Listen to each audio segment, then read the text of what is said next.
The blockchain is a term that has come to mean many things to many people. For developers, it is a set of protocols and encryption technologies for securely storing data on a distributed network. For business and finance, it is a distributed ledger and the technology underlying the explosion of new digital currencies. For technologists, it is the driving force behind the next generation of the Internet. For others, it is a tool for radically reshaping society and economy, taking us into a more decentralized world. Whichever way you look at it, blockchain has become a term that captures the imagination and fascinates many, as the implications of such technology are truly profound. For the first time in human history, people anywhere can trust each other and transact within large peer-to-peer networks without centralized management. Trust is established not by centralized institutions, but by protocols, cryptography, and computer code.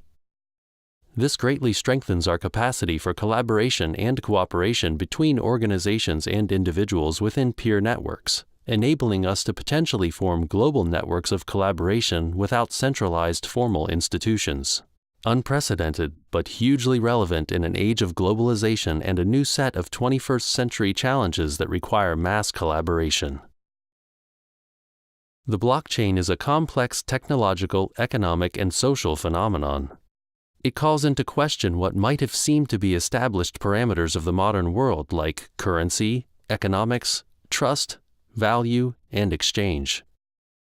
To make sense of this, one needs to understand it in a holistic context all the way from its technicalities to its aspirational potential.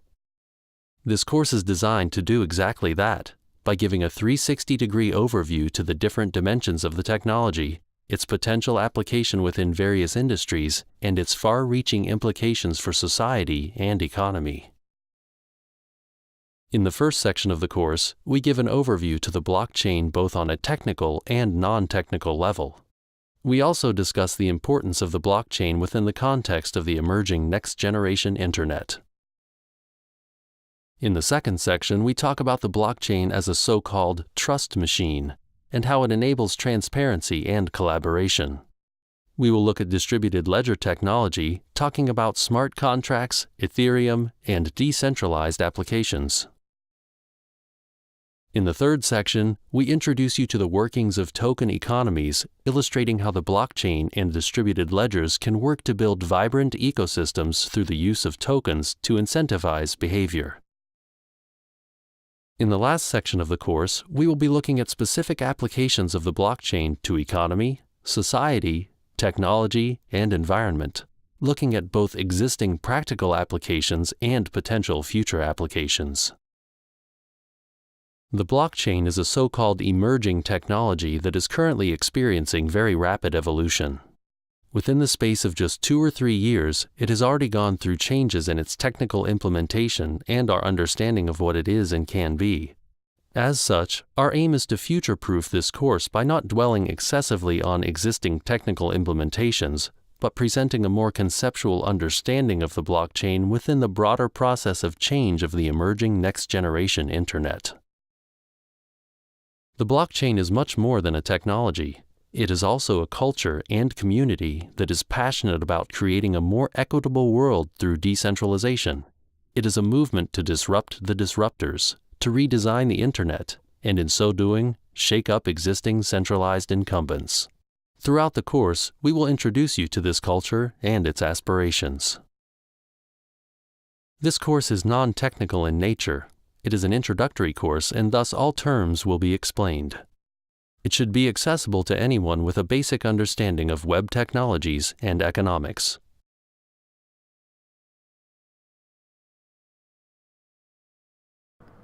In this video, we're going to give a high-level overview looking at the primary dimensions of this technology that we call the blockchain.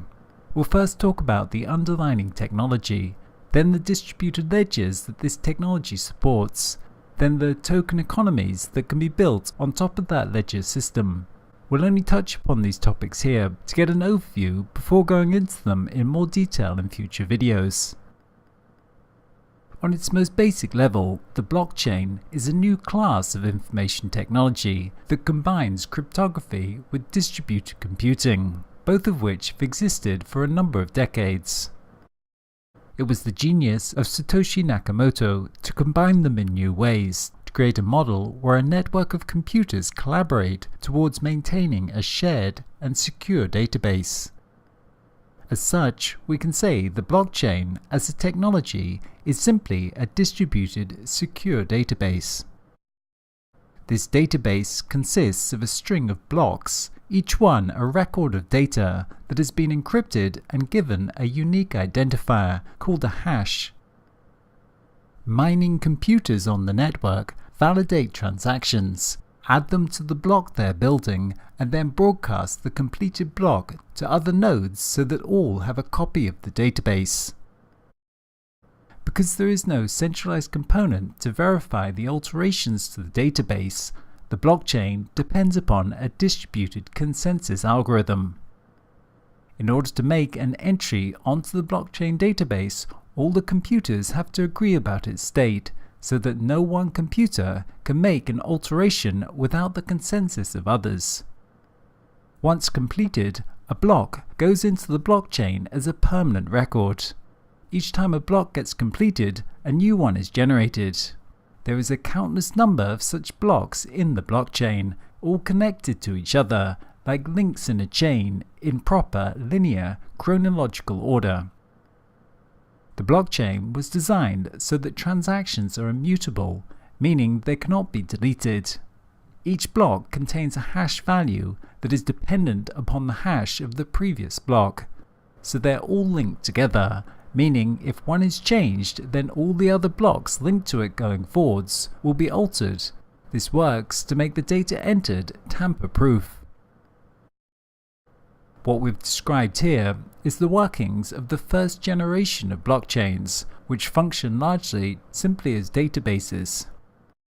But the technology is currently evolving to become much more than this, as the second generation already provides the capacity to execute any computer code on the blockchain. The system is evolving to become a globally distributed cloud computing infrastructure, and as we'll discuss in a future video, it remains very much a work in progress when seen from this perspective.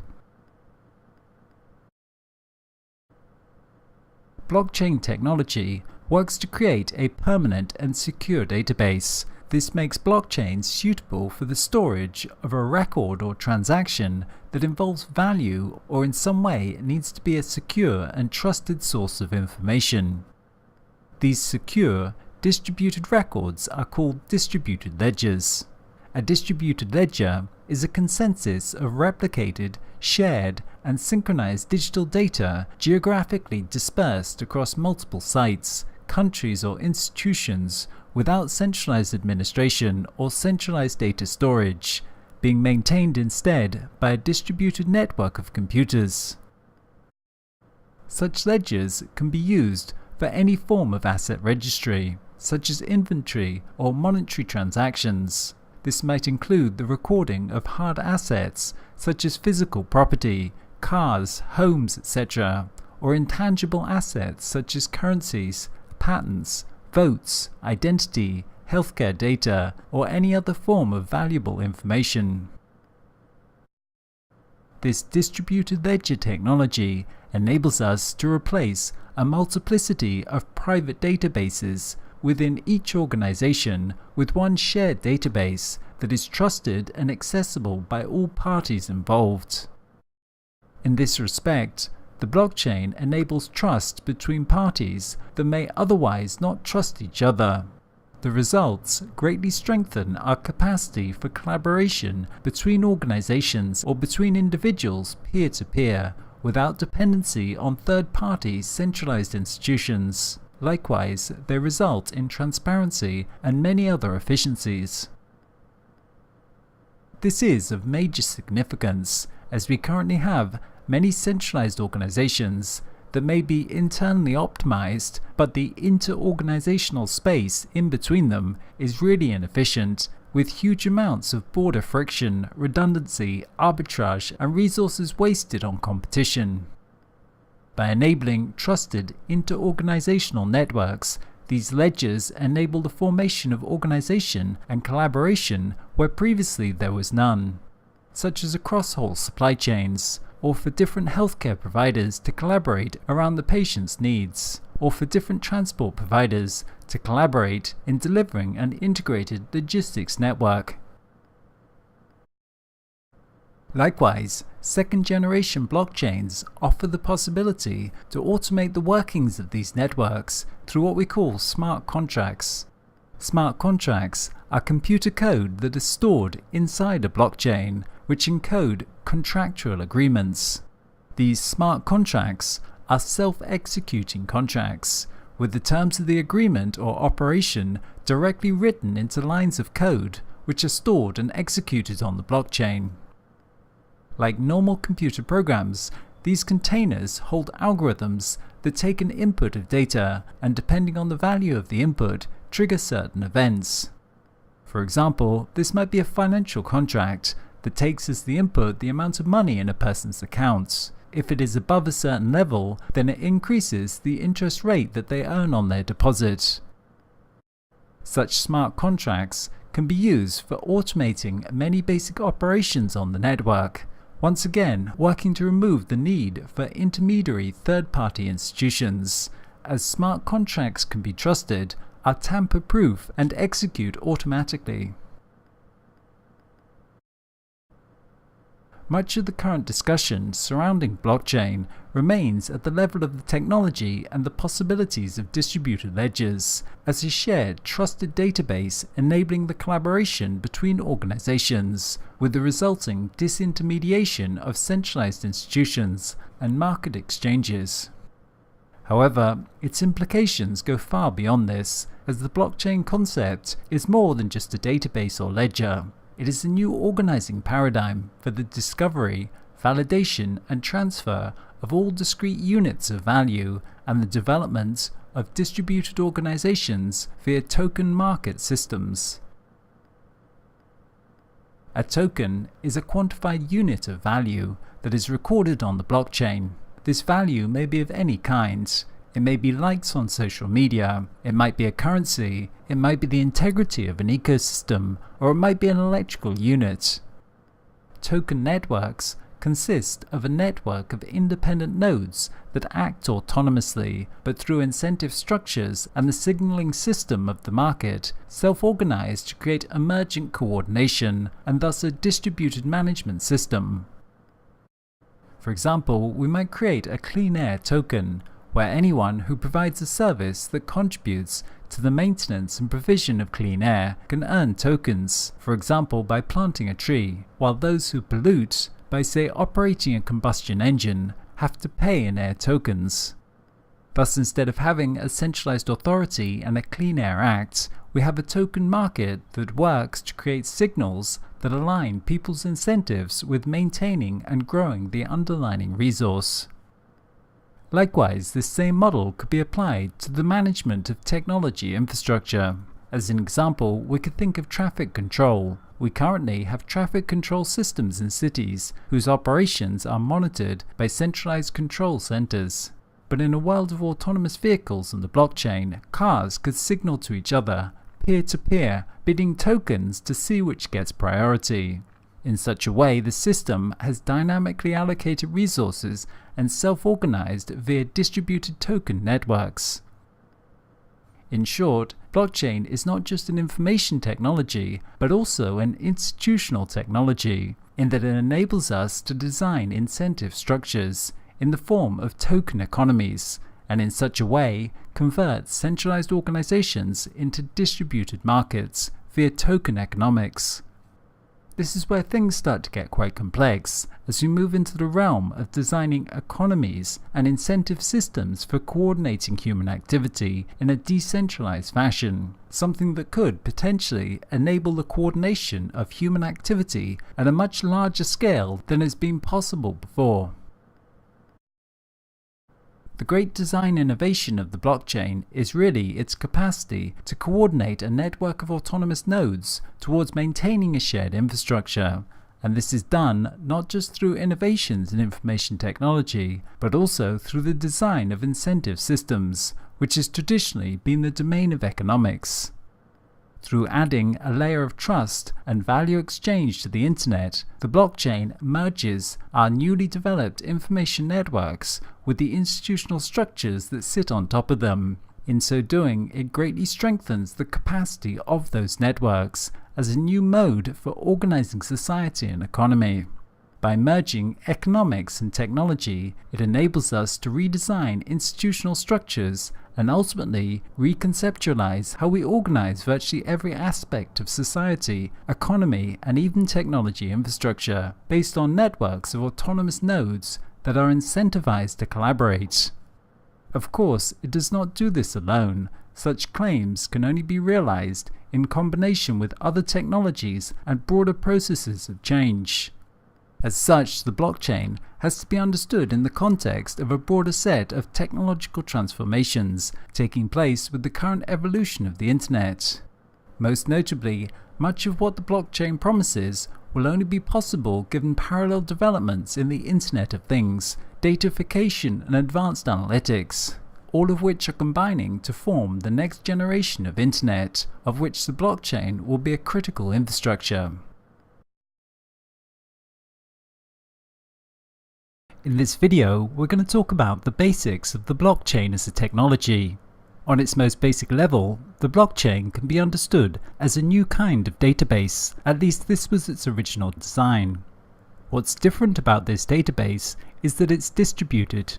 Digital databases have been around for a while now, but until recently they've been designed to centralize information on one computer or within one organization.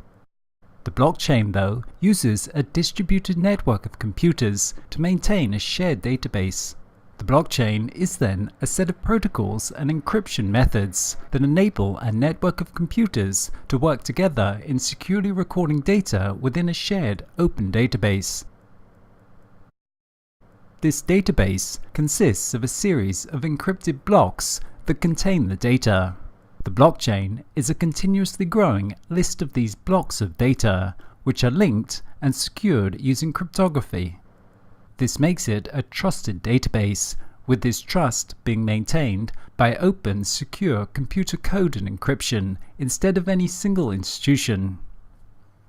The database stores information in blocks that are linked together through hash values, with entries to this database being made by computers that all have a copy of the database and all must come to consensus about its state before they can update it. So these are three central concepts to understanding the system's workings: that of blocks and hashing, mining and proof of work, and distributed consensus. We'll go over each of these separately. In terms of its structure, a blockchain may be considered as a series of blocks of data that are securely chained together. New blocks are formed as participants create new data or wish to update existing data. These blocks are encrypted and given a hash value that represents a unique identifier of the data within that block. This hashing works by a standard algorithm being run over the block's data to compress it into a code, which is called the hash, which is unique to that document. No matter how large the file or what information is contained, it is compressed into a 64-character secure hash. This hash value can be recalculated from the underlying file, confirming that the original contents have not changed, but the reverse is not possible. Given just the hash value, you cannot recreate the block's data contained within it, which is encrypted. All blocks of data which are formed after the first block are securely chained to the previous one. This means that the hash value of the next block in the chain is dependent upon the previous one.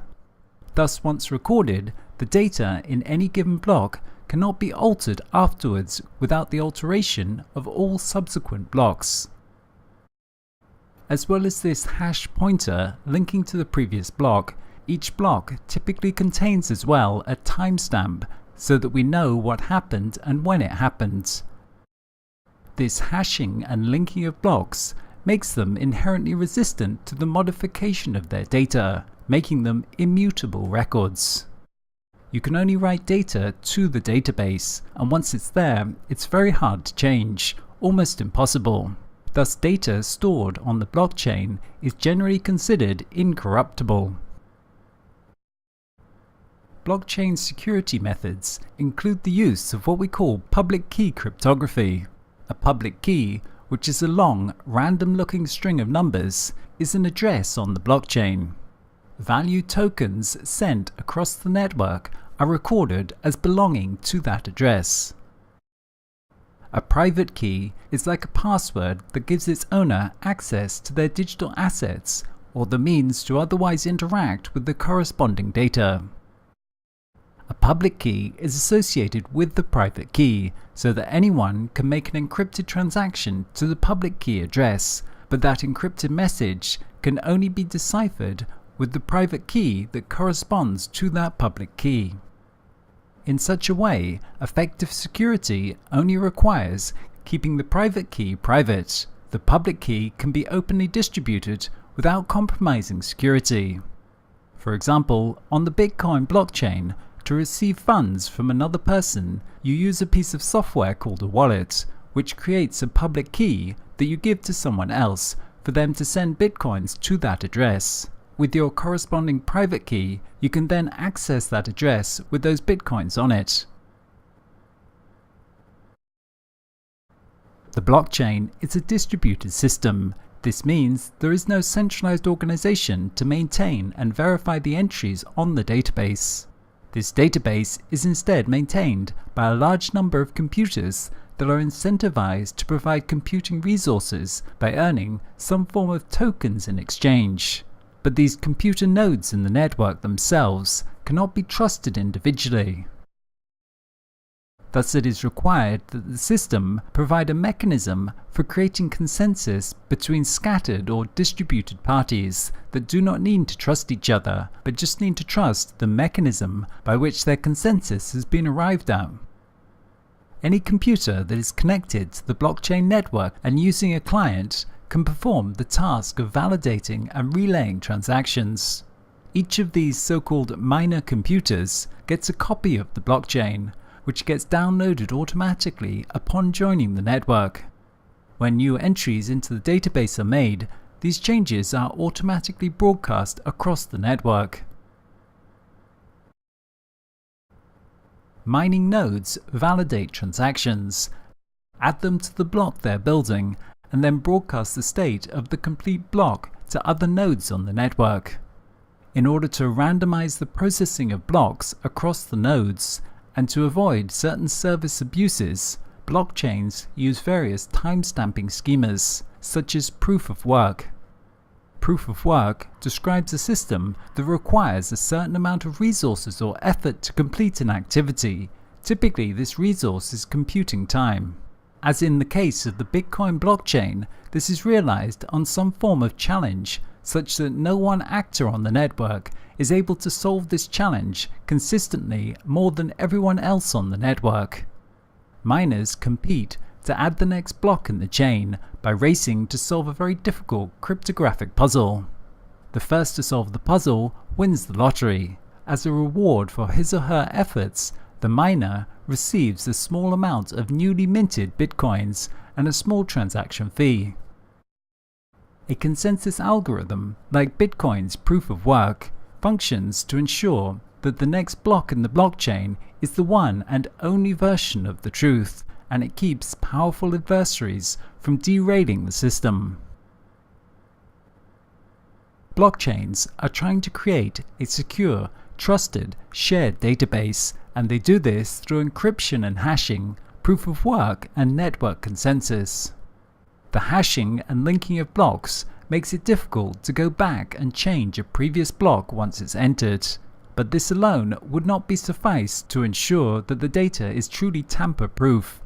So then the proof of work system intentionally makes it computationally more difficult to alter the database, thus making it extremely difficult to alter all the blocks. On top of this, it places a distributed consensus mechanism, so that even if someone did manage to do this, their record would not match that of others, and thus would not be accepted as a valid record. So to successfully tamper with a blockchain, you would need to alter all the blocks on the chain, redo the proof of work for each block, and take control of more than 50% of the peer-to-peer network.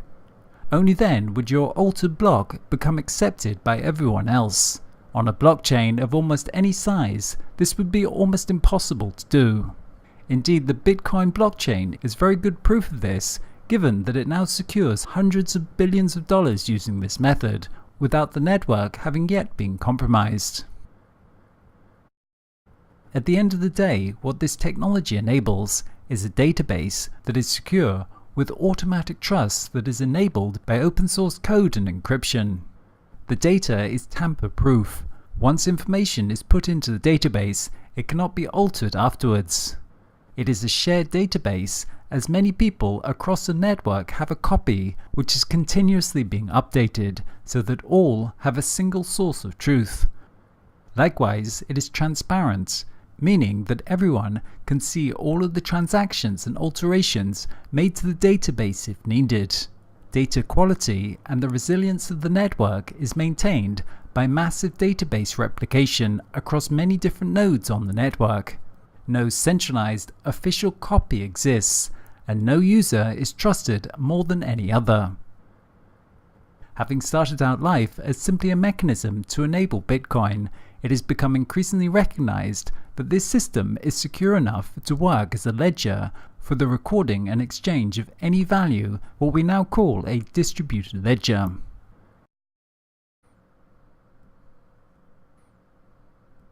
But over the past years, blockchain has been evolving fast, from the original Bitcoin protocol to the second generation Ethereum platform, to today, to where we're in the process of building the third generation of blockchains. In this evolution, we can see how the technology is evolving from its original form as essentially just a database, to becoming a fully fledged, globally distributed cloud computer. In this video, we're going to trace the past, present, and future of blockchain technology. The first blockchain was conceptualized in 2008 by an anonymous person or group known as Satoshi Nakamoto. The concept and technicalities are described in an accessible white paper termed Bitcoin, a peer-to-peer electronic cash system. These ideas were then first implemented in 2009 as a core component supporting Bitcoin, where it served as the public ledger for all transactions. The invention of the blockchain for Bitcoin made it the first digital currency to solve the double spending problem without the need of a trusted authority or central server. It was only later that we came to really separate the concept of the blockchain from that of its specific implementation as a currency in the Bitcoin. We came to see that the underlying technology had a more general application beyond digital currencies in its capacity to function as a distributed ledger, tracking and recording the exchange of any forms of value. The Bitcoin design has been the inspiration for other applications and has played an important role as a relatively large-scale proof of concept. Within just a few years, the second generation of blockchains emerged, designed as a network on which developers could build applications, essentially the beginning of its evolution into a distributed virtual computer. This was made technically possible by the development of the Ethereum platform. Ethereum is an open-source, public, blockchain-based, distributed computer platform featuring smart contract functionality. It provided a decentralized, Turing-complete virtual machine, which can execute computer programs using a global network of nodes. Ethereum was initially described in a white paper by Vitalik Buterin in late 2013 with the goal of building distributed applications. The system went live almost 2 years later and has been very successful, attracting a large and dedicated community of developers, supporters, and enterprises. The important contribution of Ethereum as the second generation of blockchains is that it worked to extend the capacity of the technology from primarily being a database supporting Bitcoin to becoming more of a general platform for running decentralized applications and smart contracts, both of which we'll discuss in coming videos. As of 2018, Ethereum is the largest and most popular platform for building distributed applications on. Many different types of applications have been built on it, from social networks to identity systems to prediction markets and many types of financial applications.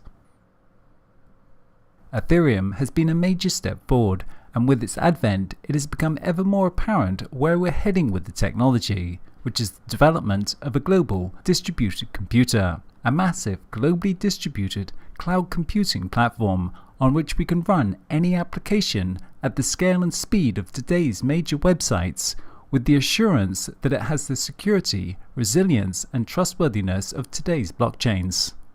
However, the existing solutions that we have are like extremely inefficient computers. The existing blockchain infrastructure is like a really bad computer that is not able to do much except proof of concepts.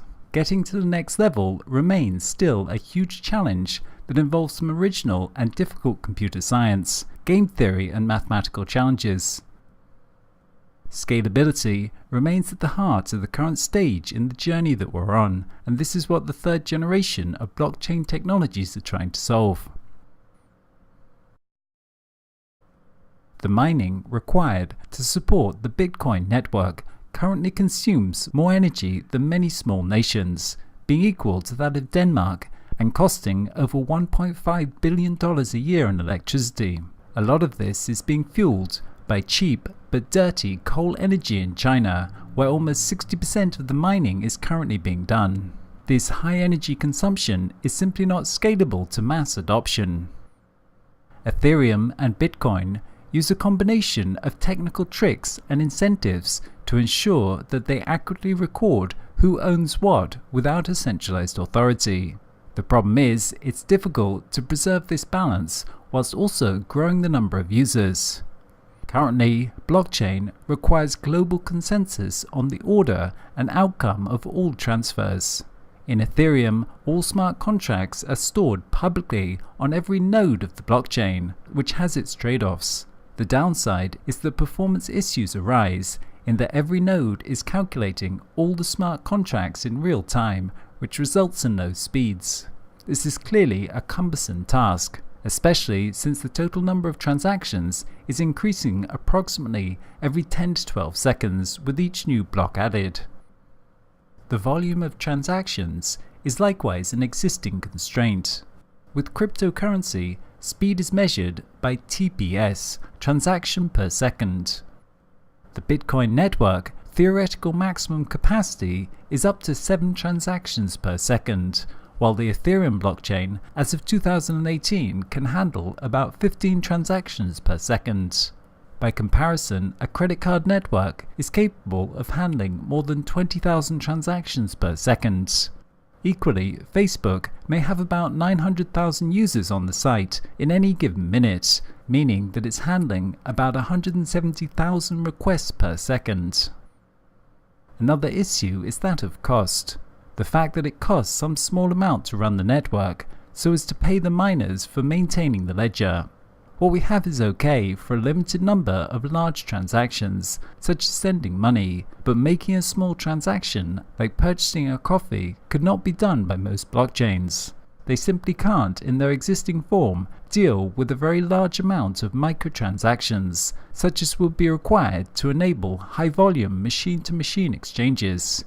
It would prove too expensive to operate these kind of economies that involve many small exchanges. But this is exactly what many people will want to use the blockchain for in the future. In response to these constraints, a third generation of blockchain networks are currently under development. Many different organizations are currently working on building this next generation blockchain infrastructure. Such projects include Definity, Neo, EOS, IOTA, and Ethereum itself. They're each using different approaches to try and overcome existing constraints. Going into the details of how these different networks work is a bit advanced for this course, so we'll just give a brief overview to two of them.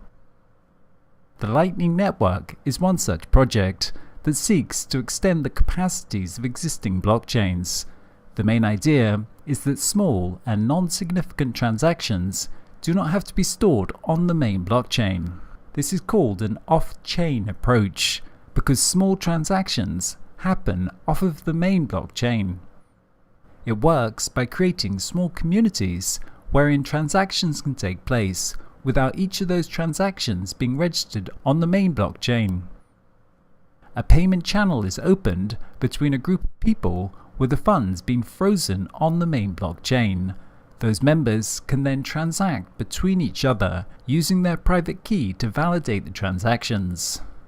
This is a bit like having a tab or an IOU with the shop, where you just mark down what you've exchanged so that you don't have to update the main record in the bank each time you make a purchase. The record stays local between the members involved, before at some time settling the finances and updating the main bank record. This only requires two transactions on the main blockchain, one to open the transaction channel and one to close it. All other transactions happen just within the network, without it being registered on the main blockchain. This both reduces the workload on the main blockchain and makes it possible to run many very small transactions within the sub-network. As of the start of 2018, there is a proof of concept running live on the Bitcoin testnet, but the system will not be fully operational until later in the year, as is the case with most of these projects.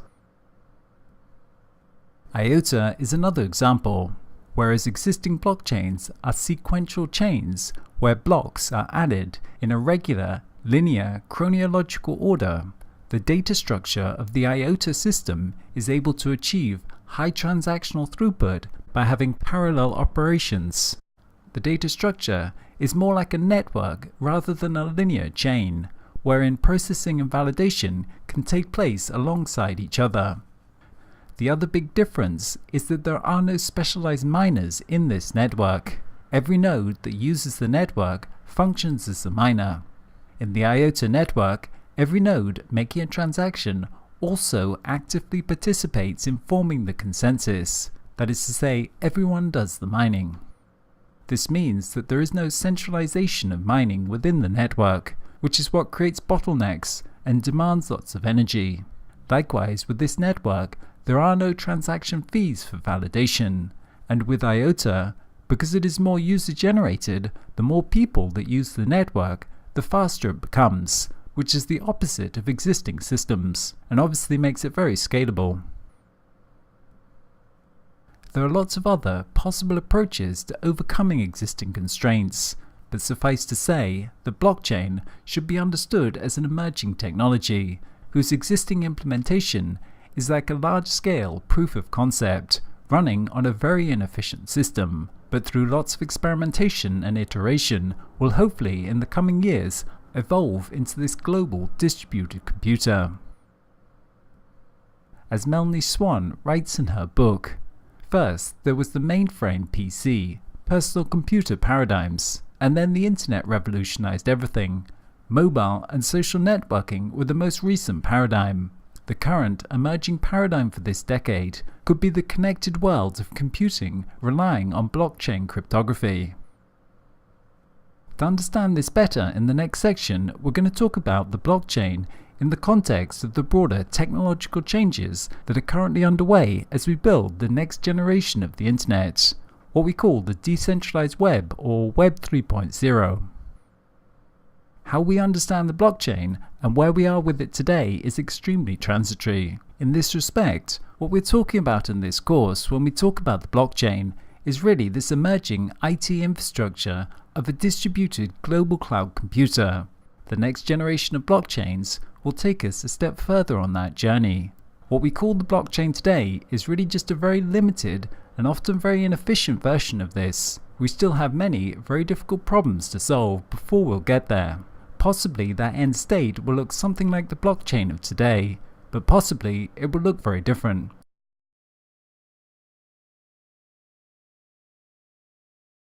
people will make big claims about the potential of the blockchain to revolutionize the foundations of social and economic organization. But the blockchain can only have such potential as part of a broader ecosystem of technologies that are emerging as the next generation of the internet, what may be called Web 3.0 or the decentralized web. Today, powerful technological changes are coalescing to take us into a new technology paradigm. These include the rise of advanced analytics coupled with datafication and the Internet of Things. The blockchain will have to work synergistically with these if its true capacities are to be realized. But to understand this next generation web, we need to understand a bit about the history of the Internet. Going back to the early 90s, Web 1.0 was the first generation of the World Wide Web. It was based primarily on the technology of HTTP, which worked to link documents on different computers and make them accessible over the internet. HTML was then used to display these documents so that any connected computer with a browser could access and read a web page. This first iteration of the web was all about information, as it enabled us to exchange information much more efficiently, and hence it got the name Information Superhighway. Even though it was a revolution in information exchange, content creators were few, with the vast majority of users simply acting as consumers of content. It was really very static and lacked interactivity. Whereas in the Web 1.0 era, people were limited to passive viewing of content. With Web 2.0, websites allowed users to interact, collaborate, and become the creators of content. With Web 2, people could not only read from the web, but also write to it, and thus it got the nickname the read-write web. By the early 2000s, new server-side scripting technologies such as PHP enabled developers to easily build applications where people could write information to a database, with that information then being dynamically updated every time they refreshed a page. Almost all of the websites that dominate the web today are based on this server-side scripting technology. It gave us social networking, blogging, video sharing, eBay, YouTube, Facebook, and all the other large platforms that most people spend most of their internet time using. The idea of Web 3.0 has been around for a while, but it's only very recently, with the development of the blockchain, that it has actually started to become something real. Web 2.0 has evolved to become highly centralized around very large platforms running out of ever larger data centers, creating many issues surrounding security, privacy, control, and concentration of power in the hands of large enterprises. It's only today that these issues are starting to enter into mainstream discourse. Web 3 is set to disrupt this whole technology paradigm, as the critical change that is coming about is that we're decentralizing the web. The blockchain provides the protocols and cryptography for a globally distributed network of computers to collaborate on maintaining a public, secure database. And with a virtual machine like Ethereum, we can run code on this, creating a new set of distributed applications. These new technologies of the blockchain, IPFS, and the distributed web enable us to reconfigure the internet into a distributed global computer, so that we're no longer dependent upon the web platforms and data centers of Web 2.0 to run the internet, but now can build and run applications on this shared global computing infrastructure. As Mike Leopold of the Institute for the Future noted, it starts with the realization that the internet that we know today is only one possible interpretation of the original vision of an open, peer-to-peer network, independent of any centralized technology, commercial entity, or sovereign government. Think of it as a first curve internet, one that is increasingly vulnerable to abuse and even collapse. To date, we've largely taken the infrastructure of the internet for granted. All of the innovation and action has been focused on the application layer that sits on top of it, on web applications like social networking or e-commerce. With the development of blockchain, and particularly with this third generation, we're starting to innovate on the low-level protocols, asking not if we can build a better web application, but if we can build a better internet. The implications of the decentralized web are indeed radical in that it enables us to create automated services, disintermediate existing incumbents, and enable people to set up their own secure networks of exchange, empowering them in new ways. The blockchain will be a core part of Web 3.0, but the next generation internet will also see the convergence of the Internet of Things and big data analytics. The ongoing, fundamental process of datafication will be a key aspect to this next generation internet. As we increasingly instrument our worlds, data will flow from all sources about everything. Datafication is the term given to our newly found ability to capture as data many aspects of the world and our lives that have never been quantified before. This process results in what we call big data. Vast amounts of unstructured data that can be mined by advanced analytical methods to gain new insight into the world around us. This is important with respect to the blockchain because firstly, it means we'll have a lot of sensitive data that we'll want to store.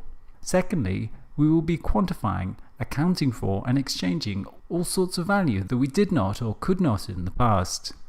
Thirdly, such a diversity of sources of data combined with advanced analytics which can find cross-correlations and patterns within it, can provide a new source to verify the data that is being inputted to the blockchain without depending on a centralized authority for validation.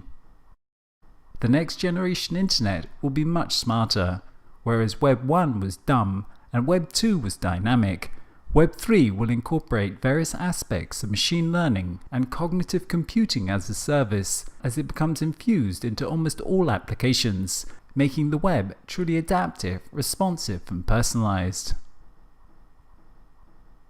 Whereas Web 1 and Web 2 were largely about people exchanging information, in Web 3, machines will come online and the internet will become something much more physical, as billions of devices and actuators connect it to all sorts of things, from tractors to watches to factories and drones, enabling them to interact and coordinate machine to machine.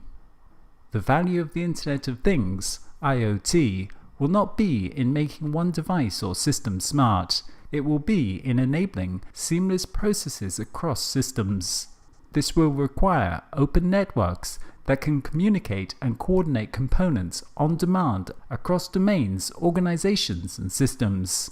The end vision of IoT is not to have our lives populated with thousands of smart things, but instead to change our world from discrete things to service processes. To do this, these technologies will have to communicate securely peer-to-peer, dynamically allocating resources, and this will require some kind of distributed secure infrastructure like the blockchain, and likewise microeconomies. This ties in with the broader process of change which comes about as we move into a services economy called servicization, which is the shift from products and the ownership of things to the access of services on demand. For example, instead of owning a car, you simply have access to a car-sharing service. This economy of temporary usage via services requires the formation of frictionless markets and automated exchanges that the blockchain is well suited to support, as we'll discuss in a future video. These components of the next generation internet, the blockchain, the Internet of Things and advanced analytics, are each of them very powerful technologies that will have a profound effect on society. They will take us much further into this new world of the information age, as power shifts in a radical way from people in hierarchical institutions to automated networks and the algorithms that coordinate them. In the coming decades, more and more of our systems of organization will move to the internet, and it will become vastly more complex than today. In Web 1 and Web 2, we developed the internet from small to large through a client-server architecture that worked to centralize the web around large data centers. But the internet, after datafication and all these IoT devices have come online, will not be large. It will be more like infinite. You can get from small to large by centralizing, but you get from large to infinity through distributing. And that's what the blockchain can do for this next generation internet. Technologies are just tools that enable us to do things. The interesting part of the blockchain is really what it enables in terms of new forms of distributed organization. As one commentator noted, the blockchain is an institutional technology, not an information technology. There's an enormous difference between the two. Institutional revolutions are things that don't happen very often. Blockchain technology enables new forms of networked, distributed organizations, something that runs very much contrary to our existing organizational paradigm, and that's what makes it somewhat difficult for us to understand. The organizational model of the industrial age that we inherit today was one of centralization in order to achieve economies of scale through mass production, thus reducing unit cost and providing for a mass society. The technologies of the industrial age selectively favored centralization of production within closed, hierarchical organizations. Manufacturing is in centralized factories. Transport systems are centralized around transport hubs. Education within schools and universities. Entertainment centralized within mass media organizations. And governance centralized within state-run organizations, and so on. The information revolution is in the process of taking us into a new world of distributed networks as the organizational paradigm of the information age. The combination of telecommunications networks and computerized coordination enables us to replace centralized management within closed hierarchies with open networks. As the underlying technology matures, we're able to convert more and more systems that were previously closed and centralized and have them managed through automated networks, and the blockchain is just one more stage in this process. We saw this with the rise of the online platforms like eBay, Uber, or Alibaba, social networks, blogging, etc., that built massive networks of users exchanging goods and services. But these platforms were still dependent upon the centralized organization to manage the shared database, for the computing infrastructure, for the algorithms, for financial transactions, and to enable trust and authentication in the network. The decentralized web takes these platforms a step further by offering a shared, open and secure database that can be trusted by all parties and a set of protocols for the secure exchange of value between organizations and individuals peer-to-peer. The web platforms are open networks. This means they do not just optimize within a given organization, but can enable coordination across whole industries. Indeed, this is why and how they're quickly supplanting the closed organizations. What centralized organizations enabled was trust, cooperation and coordination within organizations. But what the blockchain enables is trust, coordination and cooperation between organizations and between individuals. If we look at how our society and economy is currently organized, we'll see many closed organizations that are internally optimized. But when we look at the interorganizational space, it's extremely inefficient along many dimensions. If we look at the way businesses coordinate along a supply chain, or the way nation-states interoperate in the global political system, we will see there is huge redundancy and friction caused by discontinuities. A classical example of this is the border system between nation-states and the bureaucratic procedures for obtaining a visa for moving from one nation to another, which creates a massive amount of friction at the interorganizational space.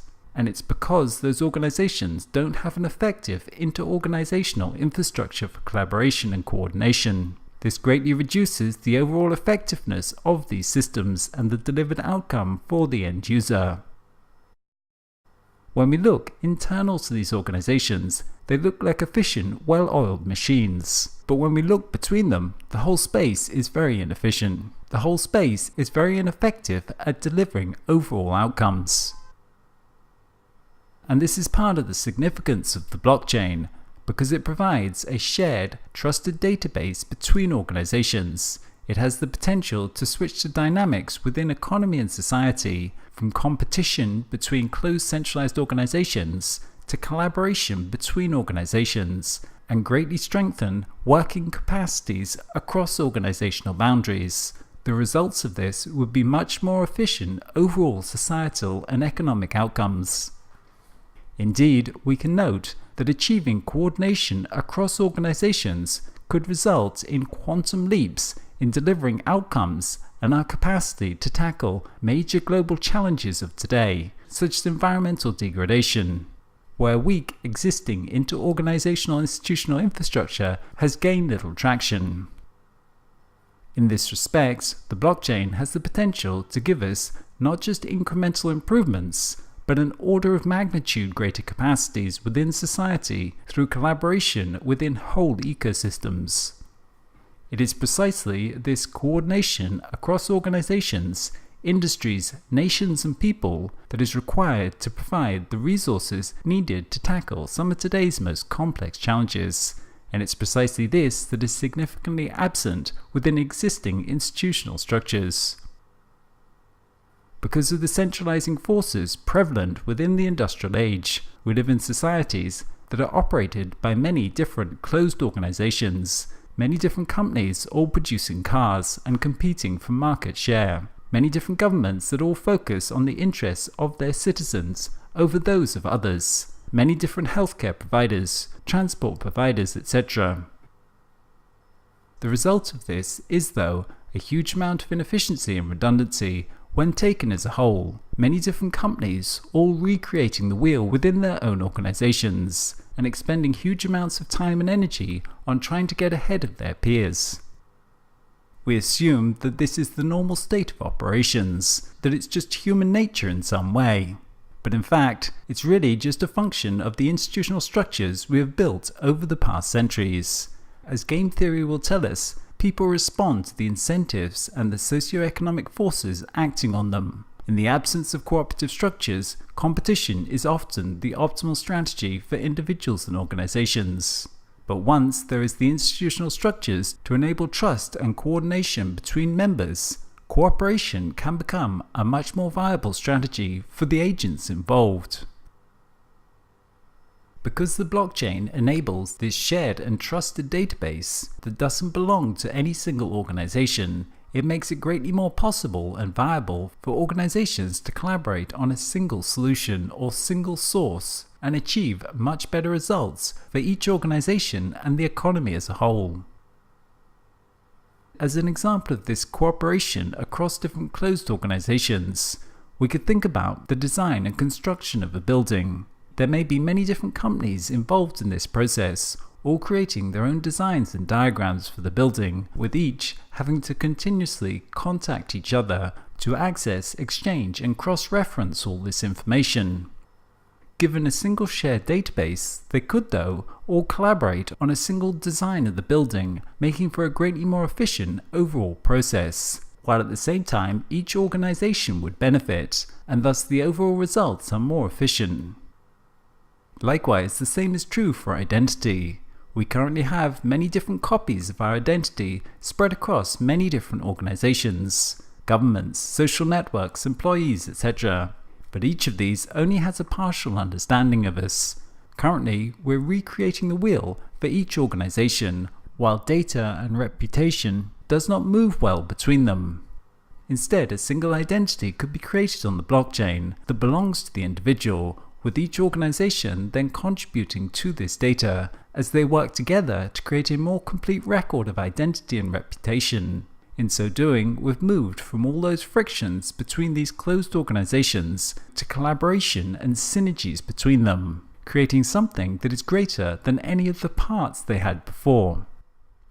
The same for a supply chain. Instead of each participant holding their own documents and records during each stage in the supply chain, a single record for the item could be created on the blockchain, with each organization then contributing their information to it, to create a single source of truth that is accessible to all as needed.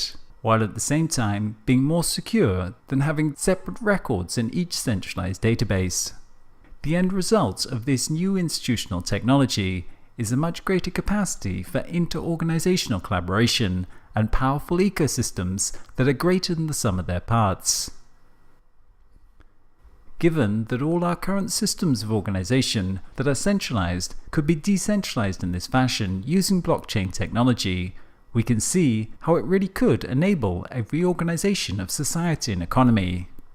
Organizations within society rarely operate in isolation. They function as parts of ecosystems, and the value for society is not created by any one, but instead by the flow of value across the ecosystem. It's not Apple that delivers our iPhones, it's a massive global supply chain of hundreds of different organizations collaborating. Whereas our previous institutional structures optimize for individual organizations, the blockchain optimizes for the value within the whole ecosystem, and thus potentially much greater value for society as a whole. The information revolution is changing the world from disconnected to connected. The genie of hyperconnectivity is out of the bottle, and connectivity along virtually all dimensions is proliferating daily. As a consequence, our systems of organization will change from being based around fixed structures and boundaries to being coordinated via connections. Instead of the control of components through fixed hierarchical structures, organization will emerge out of the interaction and the exchange of value along those interactions. Enabling that will require a massive build-out of secure, frictionless information networks, this global cloud computer of the blockchain. To understand better how this shared database that enables inter-organizational collaboration works, we'll talk about distributed ledger technology. As we've been talking about, the blockchain is like another layer to the internet that enables secure, trusted records and transactions between people who may not otherwise trust each other. The trust is in the technology, computer code and mathematics, rather than people and centralized institutions. In this respect, people sometimes talk about the blockchain as a trust machine in its capacity to enable a network where trust is created by design. It's built into the system automatically. Because the blockchain creates a trusted database, it can function as a record of value storage and exchange. These records of value and transactions may be called ledgers.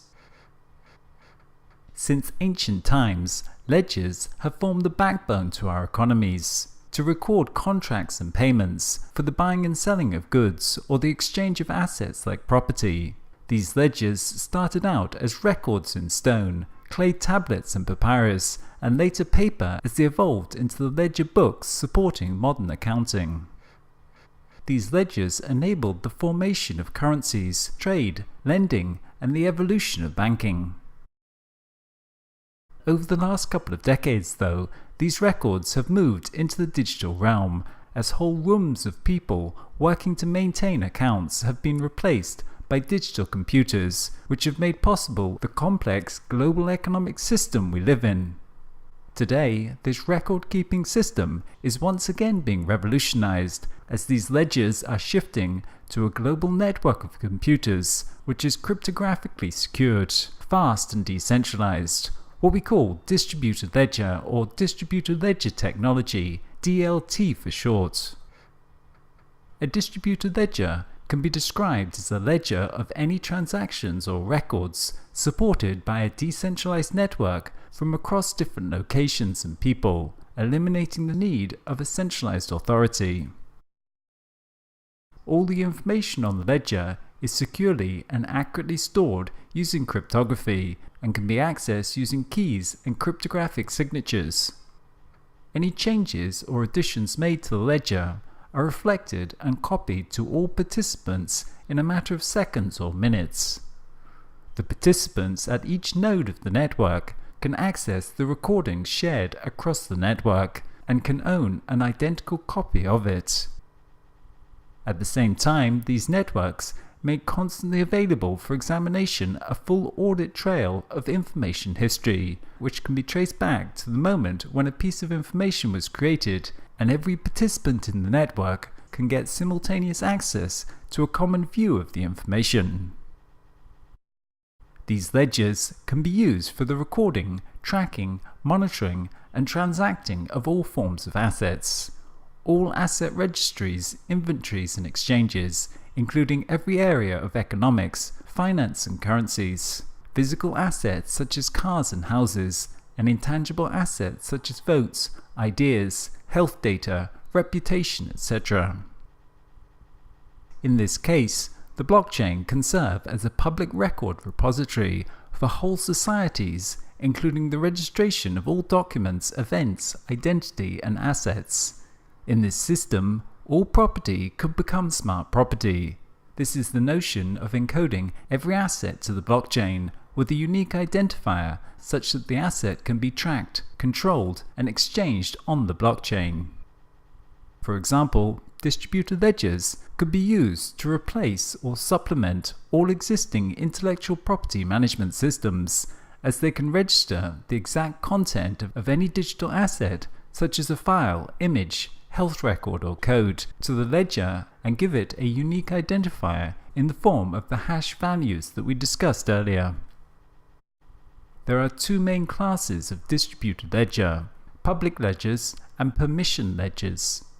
The former type is maintained by public nodes and is accessible to anyone. Bitcoin is a well-known example of a public blockchain where anyone can read the chain, anyone can make legitimate changes, and anyone can write a new block into the chain. Ripple is an example of a permission blockchain where the creators of the network determine who may act as transaction validators on that network. Distributed ledger platforms in each category have their own unique features. Some are designed for specific types of application, and others for more general use. For instance, in the Corda DLT platform, which is a consortium of more than 70 of the world's largest financial institutions, the sharing of individual ledger data is limited to parties with a legitimate need to know, which is not the case for public platforms. DLT technology can have a powerful disintermediation effect, as data can be put directly onto the shared database by the nodes in the network. There is no longer need for a centralized organization to provide this service. A developer can create a DLT on a blockchain and use public-private key cryptography to give people secure storage space on that ledger, allowing people to own their own data, which creates a very different scenario to the world we live in today. Currently, centralized organizations like Google and Facebook suck up all of the little bits of data we leave behind us and use it to serve us customized advertisements from which they create their revenue. This results in a huge power imbalance within society, where centralized organizations, armed with teams of mathematicians and computer scientists, use mountains of data to influence people's behavior towards purchasing the products of their advertisers. Data that is a very valuable asset in an information society and of critical importance to tackling major societal challenges is being used against us in many ways, creating a stumbling block that societies are becoming increasingly aware of. In a world of distributed ledgers, people have their own little databases on the blockchain and can own their own data, giving it to organizations to use when and where needed, fundamentally reversing the current dynamic and truly empowering individuals. Your health records reside in your health ledger, and different healthcare providers can access and update that single record, but only with the permission of the end user, as the data remains theirs, and they choose who can have access to it. Likewise, when people own their own data on a distributed ledger, they can transact directly peer-to-peer, as is the case with Bitcoin. With the existing traditional system, when you pay for a ride in a taxi with a credit card, it looks like you're paying the driver directly, when in fact, what is happening is that a database record belonging to my bank is being debited and a database belonging to the bank of the company that the driver works for is being credited. In this respect, we can note that in our society, value and data do not really belong to individuals. all the time. They're being held behind the walls of some centralized organization, and we are dependent upon them to secure and validate it, creating huge power imbalances within society. In contrast, with the Bitcoin blockchain, the individual has a ledger record and a secure key with which they can access their record. When they send money, they send it directly to the other person's record. It simply gets debited from your record and added to theirs directly, peer-to-peer. No centralized organization holds that data. Distributed ledger technology can greatly improve transparency, reduce corruption, and improve security while reducing overhead costs of auditing, accounting, and legal issues. Currently, records of value are hidden within the databases of centralized organizations, where they're largely inaccessible for their many possible uses within other systems. They are open to manipulation by members within those organizations, which breeds corruption. And because of that, there has to be all sorts of regulation and legal requirements that create many overhead costs. Added to this, they are centralized points of failure for critical data sources, as large concentrations of valued data prove very attractive for malicious actors. Likewise, it is inefficient to be constantly updating and synchronizing data across many centralized databases. By putting the information on a shared ledger, it can be easily made accessible and visible on demand as needed. Because it is tamper-proof, we can remove many existing points of corruption and the associated need for regulation. Likewise, it is made secure by distributed networks without a single point of failure and continuously synchronized across all nodes to create a single source of truth for all users.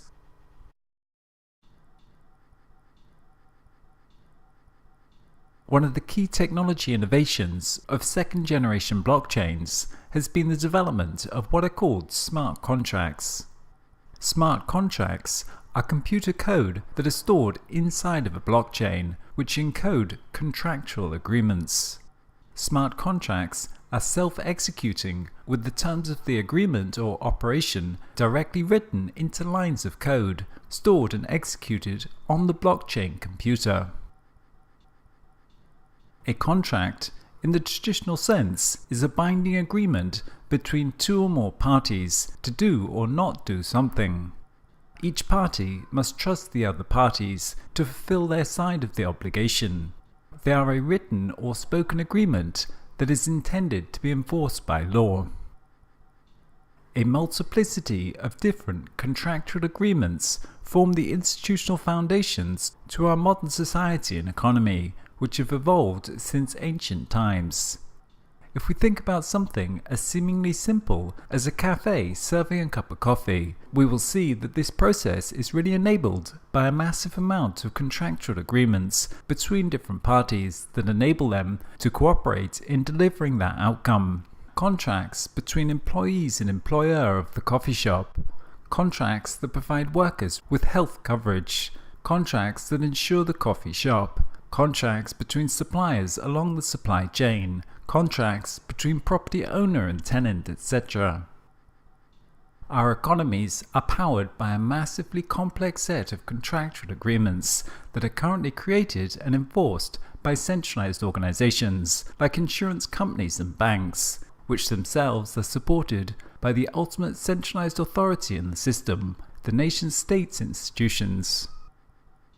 Our societies and economies are almost completely dependent upon third-party organizations to maintain and enforce those contractual agreements. Smart contracts feature these same kind of agreements to act or not act, but they remove the need for the trusted third party between members involved in the contract.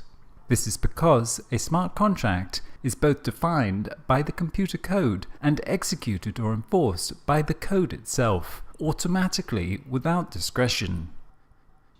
As such, blockchains and smart contract technology can remove the reliance on centralized systems and enable people to create their own contractual agreements that can be automatically enforced and executed by the computer code. These smart contracts are decentralized in that they do not subsist on a single centralized server, but are distributed and self-executing across a network of nodes.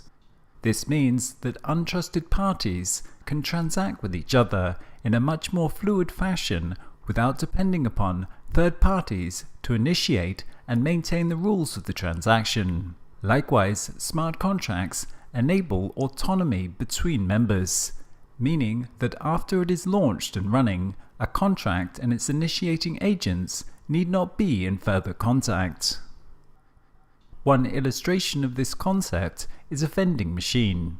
Unlike a person, a vending machine operates algorithmically. You provide the source input of money and product selection, which the machine takes as input and simply executes on a rule automatically to produce the pre-specified output.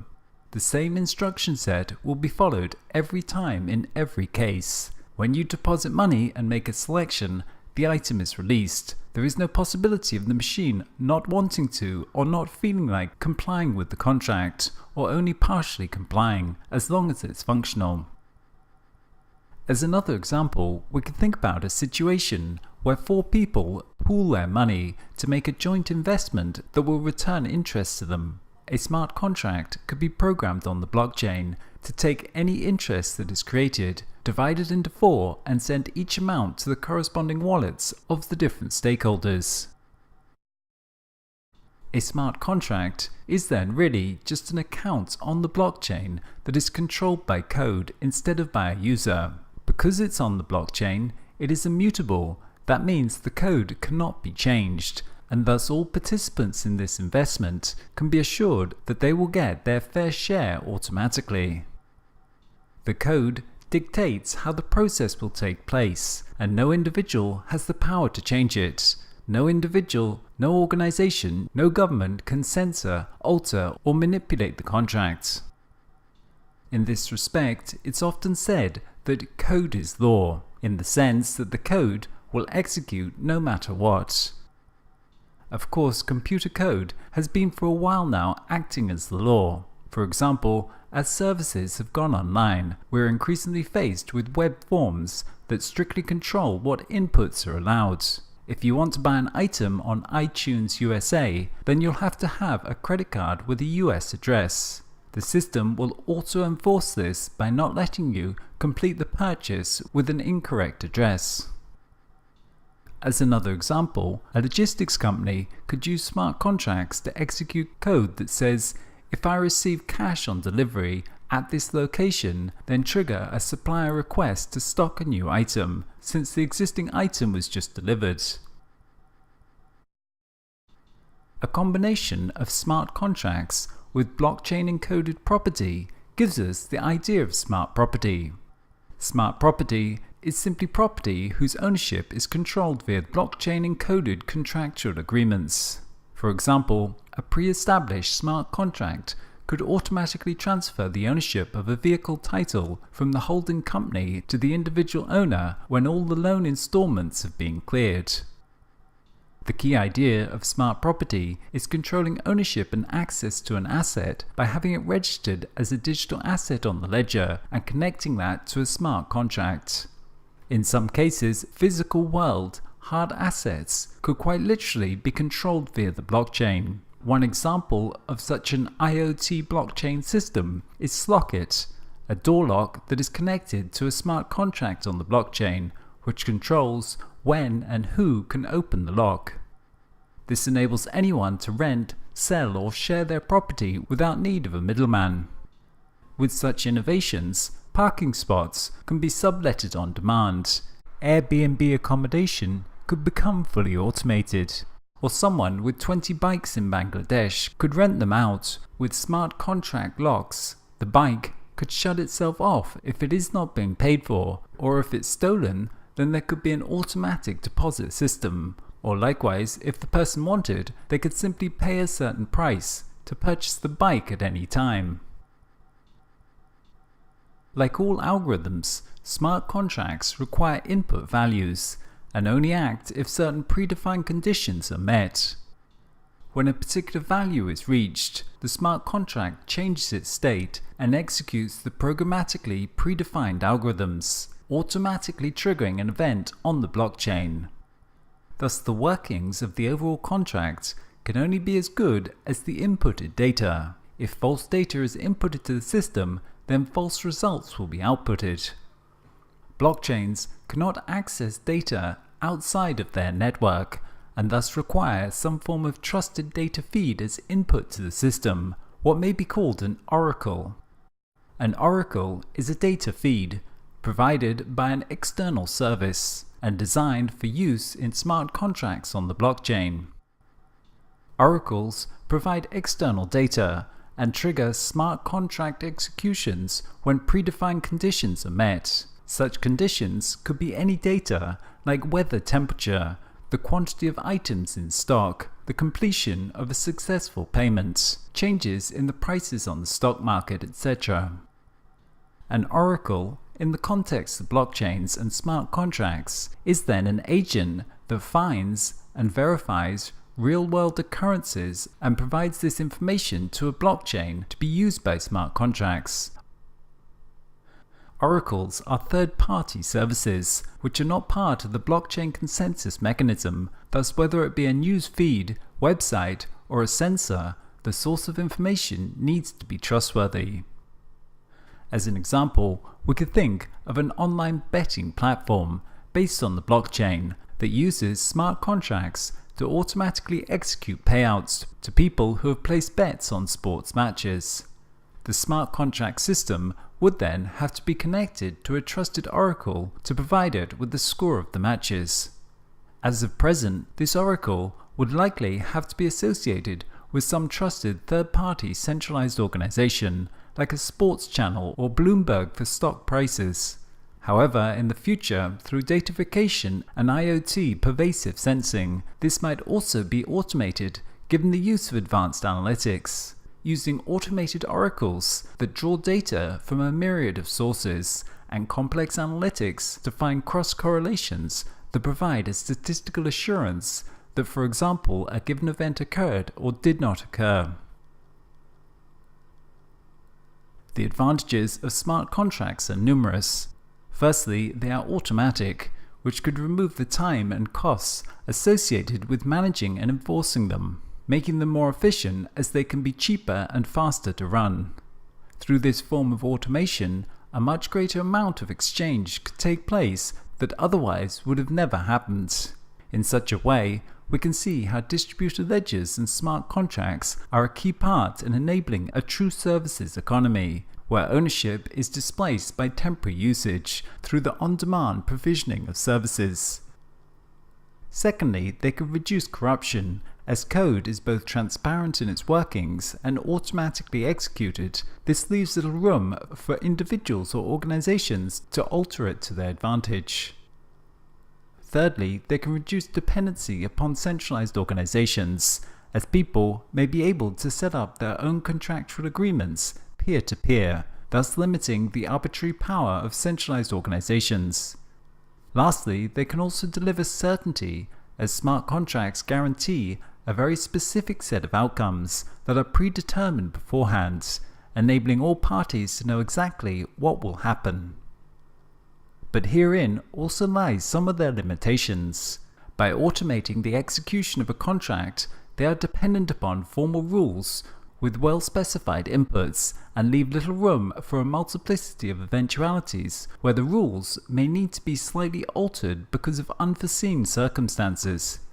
For example, a car that's being used on demand that operates through a smart contract may simply shut the user out if they have not paid their bill, and would take little account of the fact that it may be a life or death emergency usage. In the real world, many unpredictable and unforeseen events do occur, and rules sometimes need to be flexible and adaptable to accommodate. And this is one advantage of having human oversight, as people are much more capable at judging such circumstances and responding appropriately to complex unforeseen eventualities. So the degree to which we can automate contracts is relative to the kind of environment that's being operated in, and in more complex situations, there will often need to be some form of governing body to intervene when needed, and this creates new complications surrounding governance that are still yet to be figured out. The advent of the Ethereum platform in 2015 has worked to provide a virtual computing infrastructure for running applications on the blockchain. This new form of program is called a distributed application, or dApp for short. Ethereum was the first developer platform for building distributed applications. It was a foundational, general-purpose, blockchain-based platform that is a Turing-complete virtual machine, meaning that it can run any computer code. Although Ethereum was the first and still the largest platform for building distributed applications, there are now others such as Blockstack or EOS, all of which provide the underlying infrastructure for building dApps. Our working definition of a dApp is an application that runs on a network in a distributed fashion, with participant information securely protected and operations executed in a decentralized fashion across a network of nodes. dApps use open source code, operate autonomously with data and records cryptographically stored on a blockchain. On a technical level, a dApp is very much similar to a normal web application, except unlike with a normal web app where the back-end code is running on a centralized server, a dApp has its code running on a distributed peer-to-peer network. A dApp can have front-end code and user interfaces written in any language, just like a normal app. As such, dApps will often look and feel very much like regular apps, and people will soon be using them in the coming decade without even realizing it. Like all apps, dApps perform specific functions. Whereas Bitcoin is a decentralized value exchange, a decentralized application aims to achieve functionality beyond transactions that merely exchange value. Many types of decentralized apps are starting to emerge as the underlying technology continues to progress. Already, we can see many dApps that present alternatives to the existing popular web applications. Probably the most successful dApp to date is Steemit. Steemit is a blogging and social networking website on top of the Steemit blockchain database. The general concept is very similar to other blogging websites or social news sites like Reddit, but the text content is saved in a blockchain. Using a blockchain enables rewarding comments and posts with secure tokens of value. In this way, users can earn currencies for their posts and comments. Likewise, for existing marketplace applications like eBay and Craigslist, we have the decentralized version, OpenBazaar. OpenBazaar is an open source project developing a protocol for e-commerce transactions in a fully decentralized marketplace. Because the application connects people directly via a peer-to-peer network, it costs nothing to download and use it. Unlike sites like eBay or Amazon, there are no fees to list items, and no fees when an item is sold. OpenBazaar is not a company like eBay, but an open source project. Each user contributes to the network equally and is in control of their own storage and private data. Another example is Storj, which is a decentralized cloud storage application similar to Dropbox. Storj is based on blockchain technology and peer-to-peer protocols to provide a secure, private, and efficient cloud storage system. The application incentivizes storage providers and connects them with those who require it. Each file saved on the application is shredded, encrypted, and spread across the network until you're ready to use it again. The keys to the database remain with the owners, meaning the data is not accessible by a centralized cloud provider. There are many other examples of dApps, but the general concept can be applied to any area that requires secure records and benefits from decentralization. These applications are automated, which means they can operate at very low or even zero cost. Because of this, dApps may be used to disrupt the existing platform economy, as whole platforms like Uber or Airbnb may eventually be converted into dApps that run automatically without the need for the centralized platform. The advantages of dApps is that they're fully automated, have superior fault tolerance and trustless execution. These decentralized apps potentially represent the next generation of computing. Because the blockchain is a secure system that enables a trusted network, it's often described as a value exchange protocol. In this respect, people often say that what the web did for the exchange of information, the blockchain will do for the exchange of value. Just as the web revolutionized the use and exchange of information within society, disrupting whole industries based upon the centralization of information, so too the blockchain is set to do the same for the recording and exchanging of all forms of quantifiable value. This idea of value lies at the heart of the blockchain. If there is no value involved in the process, then there is no need for trust and no need to use the blockchain. The vision of the Internet of Value is for any quantum of value to be exchanged as quickly and as fluidly as multimedia is today on the web. Although multimedia can move around the world almost instantaneously, a single payment from one country to another is slow, expensive and unreliable, often taking days and involving numerous intermediary third parties to validate and process transactions at a significant cost. Thus, it is no accident that the first widespread use of the blockchain was for currencies, because it is the most immediate and obvious source of quantified value within society. However, to truly understand the revolutionary potential of this technology is to appreciate how value and its exchange influences and regulates almost all aspects of human affairs. As a consequence, the control of how value gets defined, measured and exchanged is a key source of power and control within society and has been since the origins of civilization. Today, value of almost any kind is defined, quantified and regulated by centralized organizations, whether this is a national government creating their own currency, or one's role within a hierarchy defining one's economic status, or the branded clothing that we wear to signal to others our social status and value in society. However, the move into the network society shifts the locus of organization from closed institutions to individuals and networks. Blockchain technology is a key element enabling this process. By creating a shared ledger where people can own their own data, it also enables a shift in the locus of value within economy to the individual in networks.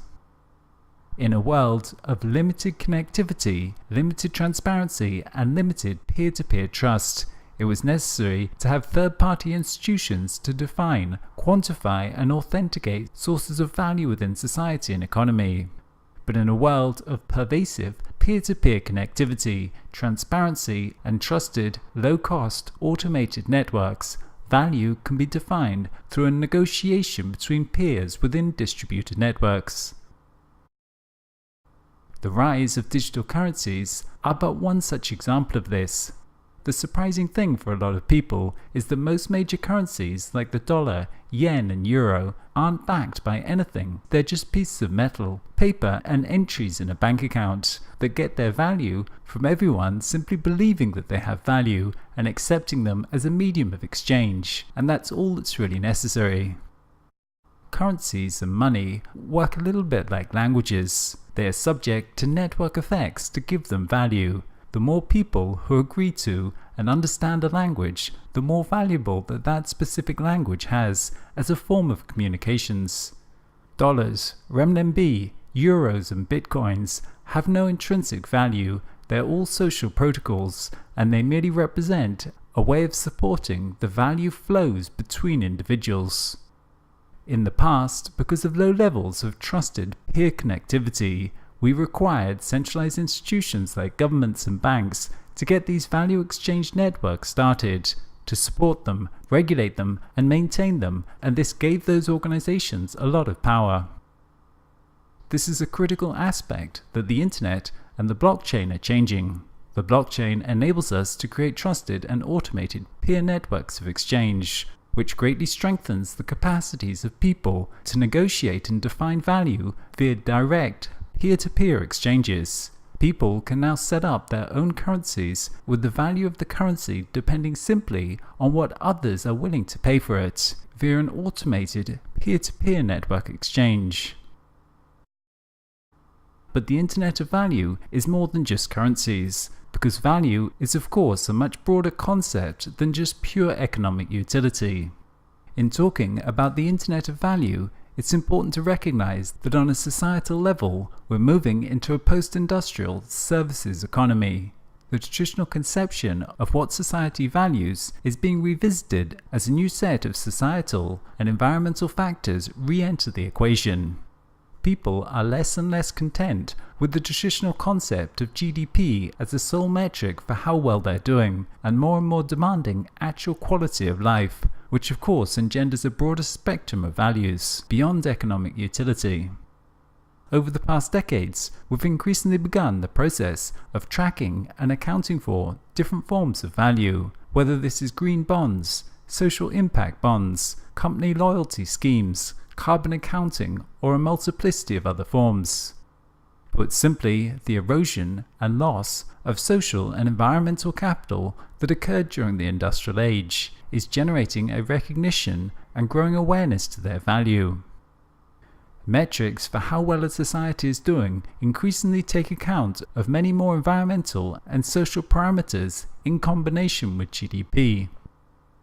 Along with this recognition to the importance of different forms of value comes also the technical means to quantify and exchange them. Through the process of datafication, information technology lets us measure, track and exchange ever more types of value at ever smaller increments. Likes on Facebook, people's attention, carbon emissions, etc. With the rise of big data and IoT, we'll be quantifying and ascribing value to almost everything, and the blockchain will provide the networked infrastructure for tracking and exchanging all these micro and macro quanta of value.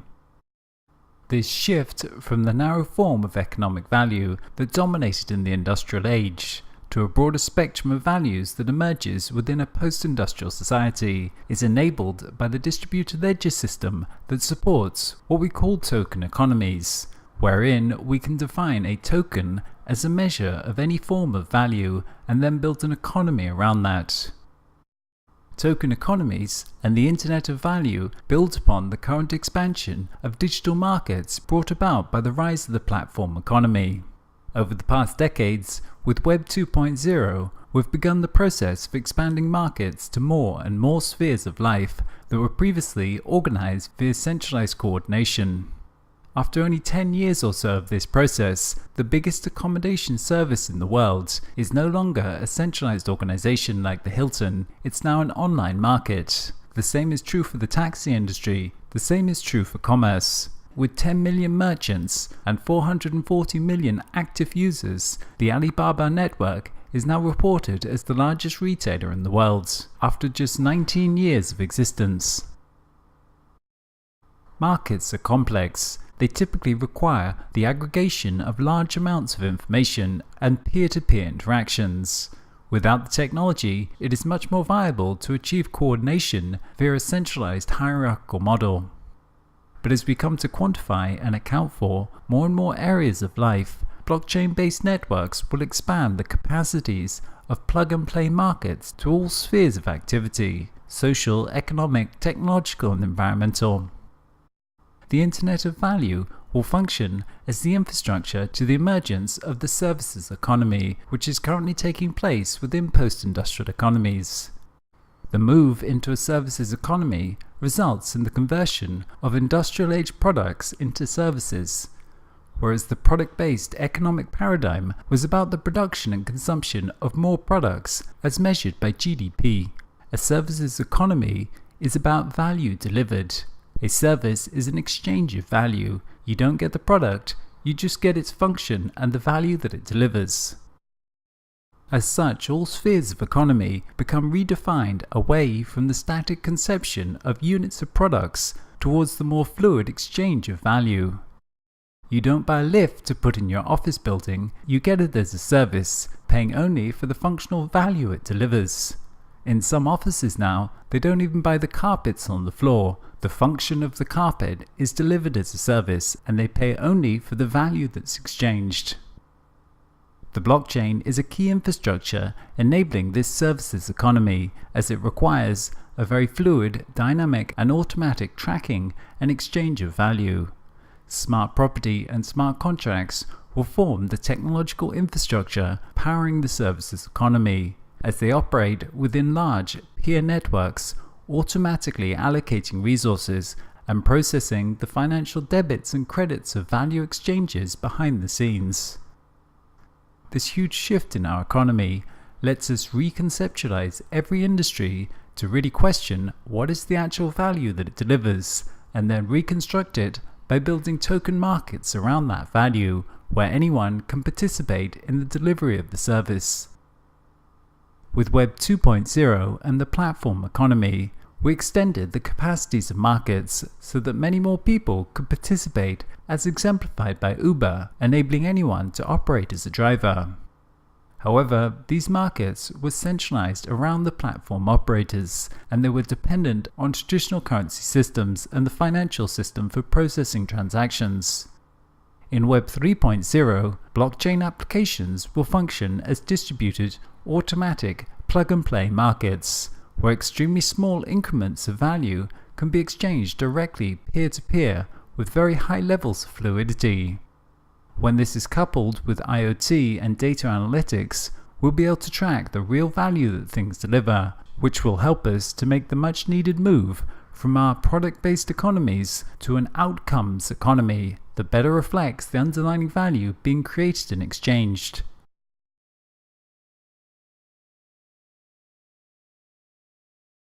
With the ongoing revolution in information technology, our economic systems of organization are being transformed and disrupted by the rise of information networks. It started with the advent of the personal computer, World Wide Web, and with the rise of online platforms, the disruptive power of information networks to reshape economic organization became ever more apparent. Today, this process of economic transformation continues with a new set of technologies, as we are currently in the process of remaking the technology stack of the Internet, building what is called Web 3.0, a primary component of which is the blockchain. The defining feature of this next stage of economic development is that it decentralizes our economy and shifts operations to global information-based networks like never before. This distributed Internet technology stack that is currently being built enables a network of computers to maintain a collective database of value ownership and exchanges via Internet protocols. This bookkeeping is neither closed nor the control of one party. Rather, it is public and available in one digital ledger, which is distributed across the network.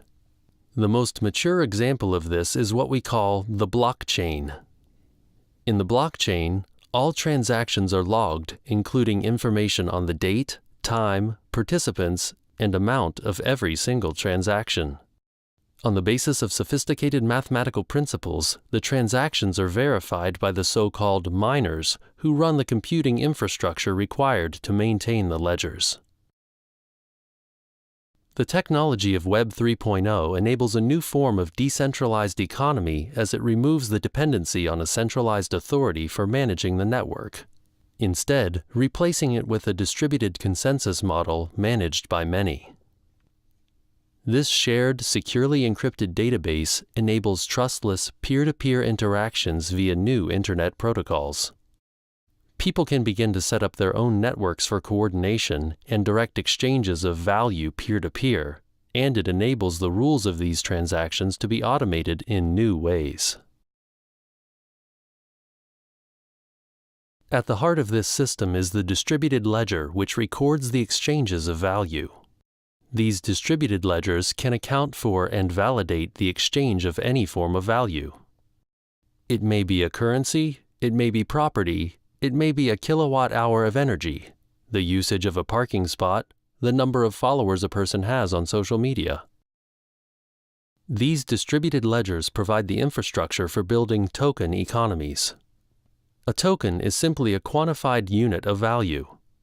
Tokens are both generic and fungible. It is generic in that it can be used to define any form of value, and it is fungible, meaning it is exchangeable between different specific forms of value. Traditional monetary currencies are not fully fungible, as there are many circumstances when one cannot exchange a monetary currency for other forms of value. For example, likes on social media may have a certain value, but typically cannot be directly exchanged for monetary currencies. A token differs from our traditional monetary currency in that it is more generic. Our existing currencies define a particular type of monetary value, what we call utility, which is based upon the economic logic of the industrial economy, while tokens, because they are more generic, can define a broader set of values, social capital, natural capital, or cultural capital. For example, natural capital is the integrity of an ecosystem that enables it to function and provide ecosystems services to people. In our traditional economic model, we only quantify and account for the services that the ecosystem delivers, such as food, water, materials, etc. However, we do not account for the integrity of the ecosystem that enables it to function. The generic nature of the token means it can be used to account for values such as this natural capital. The capacity to differentiate between different forms of value is made possible by the programmability of token units. Because tokens are digital, they are also programmable, which enables one to specify certain rules for that token and have those rules executed when it is exchanged, thus enabling certain constraints or possibilities in its usage. One can specify that a certain token is only spendable under certain terms, or specify how it can be converted. For example, one could program the token so that it cannot be exchanged for diamonds that are mined in a particular location of the world known for its use of slave labor. In this way, the token is not just a unit of utility, but also expresses social values. Likewise, one could create a healthcare allowance in dollars or euros that could be programmed on the blockchain so that it can only be used to pay for healthcare at certified parties. Automating these measures leads to a considerable decrease in bureaucracy. This programmable token system works to shift our economies from a single value model to a multi-value model. They create many different types of value and economies, but still retain the possibility for exchange between them. The distributed web is the convergence of the economic market system with information technology that enables us to convert traditional organizations into distributed markets based on tokens. Tokens define whatever is of value within that organization, and the market system is used as a distributed coordination mechanism for managing and growing that resource. By creating an expanded definition of value and converting closed organizations into open markets, this means that we can vastly expand the scope and capacities of the economy. The provisioning of services within the economy no longer becomes dependent upon a limited number of centralized organizations acting for profit, but instead, anyone can now provide the service via these open protocols. This means we can harness the resources of the many in a distributed fashion instead of being dependent upon a few. Likewise, the token economy can harness the motives of individuals not just for financial rewards, but for a multiplicity of values. To illustrate how this works, let's think about the service of cloud data storage. Currently, this is provided by a limited number of enterprises like Amazon and Microsoft. These centralized organizations have huge data centers, but still, those data centers are only a very small fraction of the storage capacity in the world. Most of the storage is in the personal computing devices of end users, and most of that is not being used. Filecoin is one organization that works to create a distributed token economy for this storage. Filecoin is a decentralized storage network that turns cloud storage into an algorithmic market. The market runs on a blockchain with a native protocol token, also called Filecoin, which miners earn by providing storage to clients. Conversely, clients spend Filecoins hiring miners to store or distribute data. The sum of all these computers that are coordinated through an automatic market system on the blockchain can provide a much larger, more resilient system than the centralized model while reducing redundancy and inefficiencies in the overall system. It also pushes the provision of the service out to the location where it is demanded, as people are connecting peer-to-peer locally instead of going to the centralized server that may be on the other side of the planet. Tokens such as Filecoins can be exchanged for other currencies, or members can hold on to their tokens whose value may appreciate as the networks grow over time. This illustrates a very interesting aspect to tokens. Anyone who uses the system is also an investor in the system. Thus, tokens merge investment capital and liquid exchange capital in new ways. In the traditional capitalist model, we have a divide between owners of capital and workers, a divide between a more fixed investment capital and liquid exchange currencies. The shares in a company are not the same thing as what people get paid with for working in that enterprise and use for everyday exchanges in the market. This creates the notorious divide within the industrial economy described by Karl Marx, between the capitalists that make money off their investments and the workers that have to stay selling their labor for money without ownership. Tokens represent both the inherent value of the community, which is its capital investment, and they are also units of exchange within that ecosystem. The founders of the project issue a number of tokens at inception and sell those. For someone to use the system, they have to buy the tokens. In so doing, they become part investors in the project, but they also use those same tokens to make exchanges within the market. Thus, the people creating the value in the ecosystem are also getting paid in tokens, meaning the workers that are creating the value through their work also have ownership within the organization. In the traditional utility-based exchange of cash, people have no ownership in the organization. They just try to make money, and this can create divides between the owners and the users. The token system works to better align the incentives of the individuals with the overall system because the value of the tokens they earn is also dependent upon the value of the whole. When you are working for a token network, you are both working for yourself and for the whole organization as the two become more aligned, unlike the traditional divide between capitalist and worker. The token system enables networks to overcome the chicken and egg problem. If you are the first user of a network like eBay, then the value would be very low. Thus, it is difficult to get the network started because it has to reach a critical mass before it will be of value to the users. This means that it may require a large investment to create a network. The Silicon Valley model worked by having large initial venture capital backing that enables them to overcome this. But it means that most networks don't get off the ground, and that once a network reaches scale and has value, it becomes dominant and very difficult to compete with, resulting in a lock-in effect and making it easy for large incumbent organizations to become extractive over time. It also means that those who founded the organization win big time. If the network takes off, it creates a winner-takes-all dynamic with most people losing because of the threshold. The token system extends the benefits of being an early adopter of a new network to all the users and thus helps to solve this issue. It does this by issuing tokens for anyone to purchase at the beginning of the project. As the project grows, the tokens come to have greater value for all of the holders. This also works to make the users of the network promoters of that organization because as it grows, the tokens that they hold become more valuable. It incentivizes people to join networks early so as to gain the benefits of the increase in their token value as it grows, which reduces the problem of thresholds. With this, technology companies no longer have to go to traditional capital markets through an initial public offering of shares in the company in exchange for money. But instead, they simply sell tokens directly on the internet to raise initial capital for the project in what is called an initial coin offering, or ICO.